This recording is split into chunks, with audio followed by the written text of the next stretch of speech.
Kula nyuwun pangapunten saged matur sekedhik.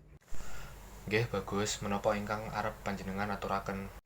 Kula badhe nyuwun izin, Pak. Menika dinten Setu kula lan rencang-rencang badhe dolan dhateng pantai. Oh, dolan dhateng pantai.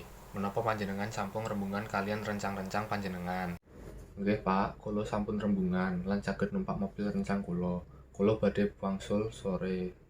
Panjenengan dalu menika nginep napa boten? Mboten, Pak. Kula namung arep tindak esuk lan wangsul ingkang sore, supados boten kemawon. Nggih, nanging panjenengan kedah hati-hati. Pantai punika kadang membayani, aja adus sing numpak dhuwur.